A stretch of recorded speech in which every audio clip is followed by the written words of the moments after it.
Es un gran reto, me imagino, todos los días. Va a estar viendo carros diferentes.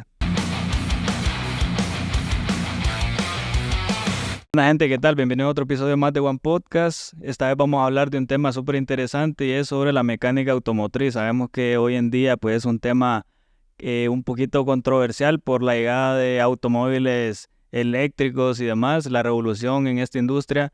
Y en este caso pues tenemos a Robin Lemus que nos va a hablar, que es un excelente mecánico. ¿Qué tal, Robin? ¿Cómo estás? Muy bien, mucho gusto. Un placerazo estar contigo. Me alegra la verdad tenerte aquí porque es específicamente de eso, de muchos mitos, curiosidades.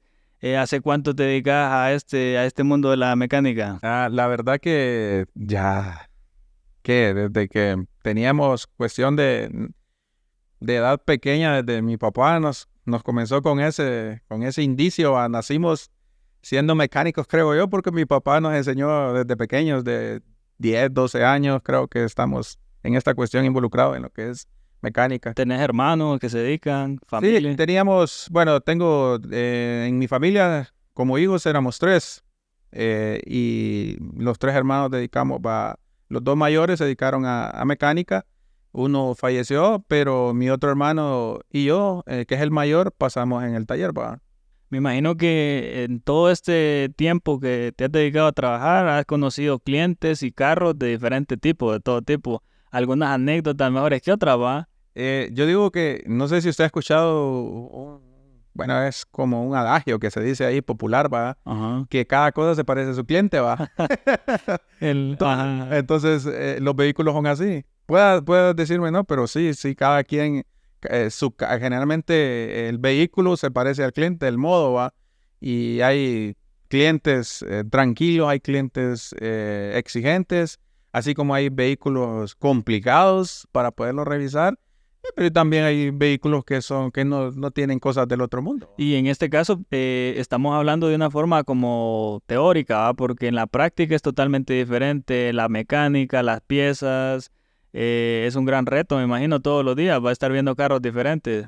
Sí, es un gran reto. Ahora con las tecnologías nuevas te lleva a exigirte más, a prepararte más y como le decía, a utilizar herramientas que tienes que capacitarte para poderlas utilizar porque son sistemas computarizados, inteligentes y ya los carros vienen con nuevos diseños. Entonces te obliga porque te quedas en la edad de piedra y los carros de la edad de piedra se van a acabar y vienen las nuevas versiones y hay que prepararse para atender a las nuevas versiones. Y con esos cambios es cierto que ahora los carros están saliendo con errores, con problemas, ya no son como los de antes. Sí, la verdad que si usted se fija, antes las cosas duraban más y no solo hablemos en los vehículos, ¿va? Sino que en todas las cuestiones, zapatos, en todos los utensilios eran más duraderos.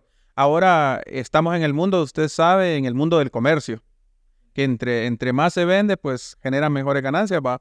Aunque al final todo lo pagamos el consumidor. El consumidor, independientemente a lo que nos dedicamos. En el caso mío, pues es reparación de vehículos, mecánica, pero también nosotros hay cosas que no las sabemos hacer. Por ejemplo, se nos arruina un aparato eléctrico, un televisor y todo eso, tenemos que buscar a alguien. Entonces las cosas como antiguas eran más duraderas, pero no ofrecían la ergonomía que ofrecen hoy las cosas nuevas. Y la gente paga por conocimiento, porque es lo que decís de que muchas veces puede haber una tuerquita ahí que nadie sabe dónde está, pero si el mecánico sabe, entonces eso tiene un valor. Y en el caso tuyo, no sé si te ha pasado que ha llegado clientes con algún problema y es algo sencillo de arreglar. Fíjese que justamente me pasó ahorita con un cliente de una veterinaria, con una Land Cruiser. Creo que es una 2017. Y me dice fíjese, Robin, me dice que este carro me anda un ruido abajo, me dice, y solo para subir las cuestas. De veras, le digo, sí, yo creo que algo anda armado ahí abajo. Y me dice que lo llevamos, lo vamos a probar y todo. Y el carro, cuando usted lo arrancaba en lo parejo, en lo plano, el carro se desplazaba bien, no ningún ruido, nada. Yo le decía, está loco este. Pero cuando lo subíamos a una pendiente, sonaba. ¿Y sabe qué era? Que le había pasado un río. Me imagino que es paradójica la cosa. Paradójico, pasa un río y quizás en la entrada del río el agua, algún caliche removió y quedó sobre la tolva protectora del motor. Cuando iba en lo plano, como el motor no exigía mucha fuerza, él estaba estable, pero cuando temblaba la piedra sonaba. Y cuando el cliente me dice, Robin, ¿qué le ha ido al carro? Venga a ver que tiene un gran problema usted, de veras. Ese carro tiene clavos, le digo. Ese sí tiene clavos. Y cuando el cliente me llega, ¿y qué pasó? Este es el problema. La piedra andaba metida ahí. Ah, Y eso sí, el ruido. y eso podría haberle ocasionado un problema a futuro, me imagino. No, porque No. eso es una parte que solo es un protector. Es un pedazo de lámina protector que anda y el carro pasó en agua, como esos carros pasan por río. Y dice que pasó por Corquín cuando estaban los tiempos que se pasaba por la plancha. Y quizás ahí se le metió una piedra y esa piedra le anduvo ahí. Y a cualquiera le puede suceder, va. Sí, perdón. Son cosas eventuales que a cualquiera nos puede pasar en Santa Rosa o en cualquier otro lugar, ¿va? Y en esa parte de, al hablar de marcas de carros, aquí en Honduras principalmente existen muchas marcas que son reconocidas por la confiabilidad que le da el carro. Pero en lo personal y con los años de experiencia que tenés, no sé si quisieras hablar de cuáles son las principales marcas que consideras como las más adecuadas para el uso diario. Yo digo que todo depende de cuán disponibles son los repuestos para una unidad, para un vehículo, ¿va? Pero en Honduras estamos toyotizados, ¿va? O sea, Toyota, sí. Si usted tiene un Toyota, no le cuesta venderlo. Aunque no sea un Toyota bueno. Y me va a decir un Toyota. Porque todo el mundo tenemos esa ideología que el Toyota es lo mejor y que en El Salvador es diferente. En El Salvador no hay Toyotas, son poquitos. Lo que hay es Nissan. Es el carro que predomina en El Salvador. Entonces usted dice como que nos vamos por la ideología y tal vez las costumbres de que las venimos nosotros arrastrando. Pero sí hay carros buenos. Por ejemplo, uno de los mejores carros que ha salido, pues Toyota aquí en Honduras, va. Y de los carros que han ingresado, pues la Honda, que es un carro que ha estado de moda, que ha estado un carro bueno. Otro carro bueno que ha salido, que depende del lugar, va, por ejemplo, aquí en Santa Rosa, que da más problemas en cuestión de suspensión, es la Ford Escape, va, de años que, puedo decir, de la 2005, 2003 hasta la 2012. Ya la 2013 ya viene un poco delicadita porque bajan en la robustosidad del motor, en lo grande del motor, y el carro a altas exigencias tiene problemas, va. Pero sí son buenos. El Ford es un carro clásico que casi aquí en Honduras es poca la gente que tiene ese consumismo, pero sí los carros que están de moda o que están ingresando son son CRV, Toyota y la Ford, ¿verdad? La Ford Escape, que son los tipos de camionetas, y los Tacoma, que son los carros que han ingresado a revolucionar el mercado, ¿eh? Hay un Toyota que salió malo y que yo lo estaba viendo, que es la Toyota Rush. Ajá. Y estaba leyendo que habían puesto un motor muy pequeño para la cantidad de asientos que traía, porque era como 8 asientos, creo, y el motor era 1.8, algo así. Sí, la verdad que es que los ingenieros hacen sus cálculos ahí, pero ¿será que no prueban, va? Por ejemplo, la Rush, el problema es que andas a un motor de turismo en una camioneta convertida.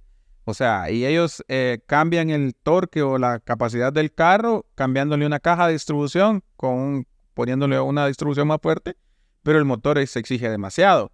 Entonces, usted dice, ¿por qué esta camioneta es tan...? Porque la Rush es un carro bonito y todo, amplio, pero si usted se fija, a la hora de exigir, de que quiera rebasar otro carro, que el animal lo acelera a fondo y sientes que le falta potencia, pues, porque el motor es muy pequeño. Y en ese caso, cuando hablamos de velocidad y rendimiento, ¿cuál es la diferencia entre los motores diésel y los motores gasolina?